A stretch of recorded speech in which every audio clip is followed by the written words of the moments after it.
Hi, welcome to this series of your 365 advantage. If you missed the first series, you want to first go to watch that before you continue with this, because that way you'll be able to catch up with what we've been talking about and ensure that you have optimum, information and what you're going to do next. My name is Josephine Media Luby, and I'm the founder of Scrub Rise, an institution has been put in place to ensure that nurses have that cut edge advantage in the competitive marketplace. So join me as we go into this next model.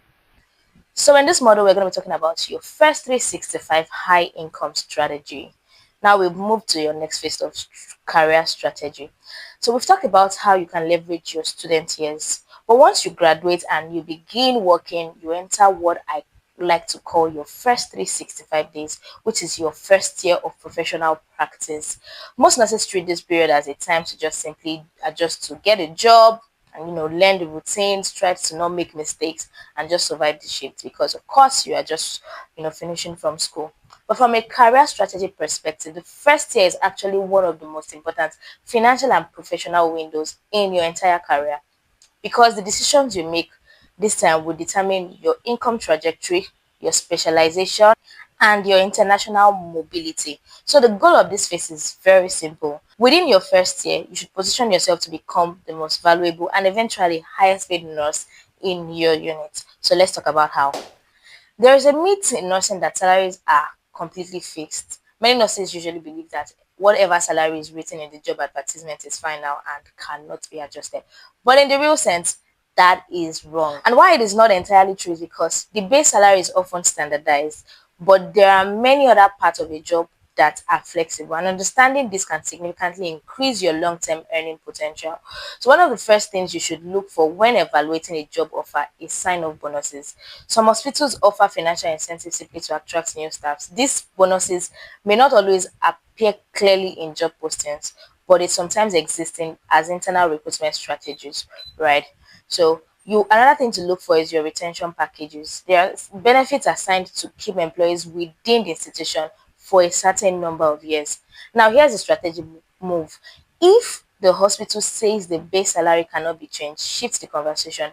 Instead of talking of negotiating salary directly, negotiate professional development support. For example, you may ask that, does the hospital provide fundings for professional certifications or postgraduate education, or give you access to attend all of these courses and further to ensure that you are positioning better for for better opportunities. And if you negotiate this early, your employer might fund things like your advanced clinical certifications, maybe leaderships and training programs, or even part of your master's degree, depending on the kind of organization that you are working in.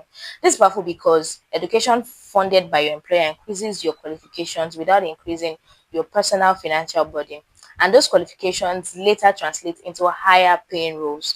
So remember this, sometimes the smartest negotiation is not about more salary, but about more qualifications tomorrow. Now, let's talk about what many nurses overlook. So, the type of unit you work in matters enormously for your long term income, right? So, most times you just apply for jobs because there are not a lot of opportunities like we think, and the next job we just see that carries staff nurse, you just apply for it. While this is actually understandable considering the marketplace, it might not be a strategic approach. Different nursing specialties command very different pay scales. Units that involve high complexity, higher risk, or specialized procedures often offer better compensation and stronger career mobility.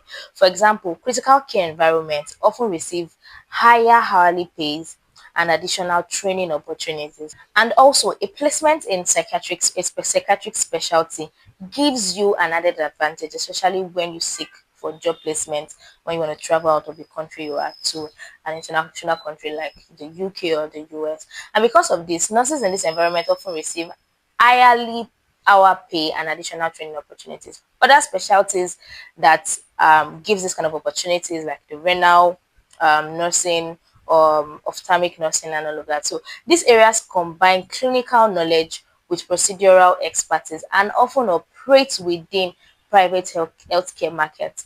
The key point here is not that one specialty is better than the other. The key point here is that specialization creates leverage.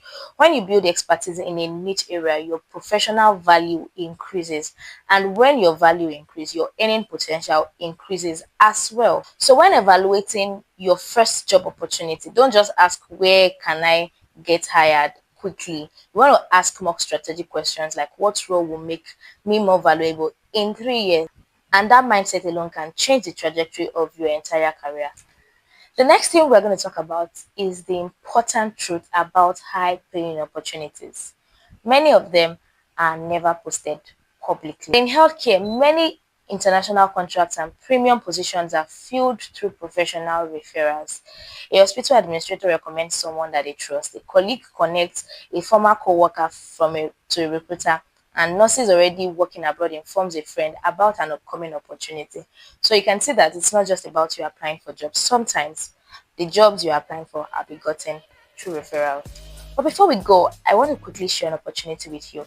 Recently, I started working on something. I realized that many nurses after school, they get disappointed because when they get into the market space, they realize that things are not the way we always thought when we were in school.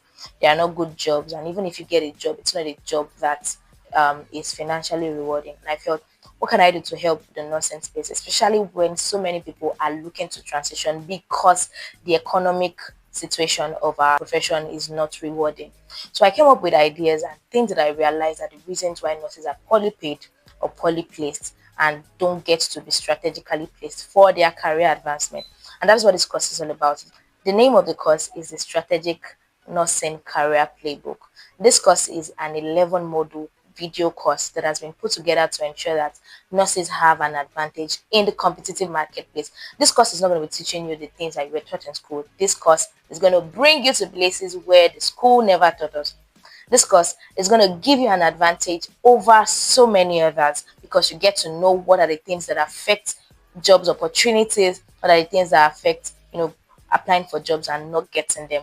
You get to know how to apply for jobs, where to apply to, and how to position in such a way that you get an opportunity of a lifetime. So trust me, this is a course you don't want to miss. You can click on the link and get the course right now. The beautiful part of this is that this course has been discounted generously to ensure that everyone across each cadre can be able to get the course and ensure that you improve. Our major goal is to see that nurses thrive through their career while they are satisfied and also are positioned for career advancement. So get the course now and let's grow together.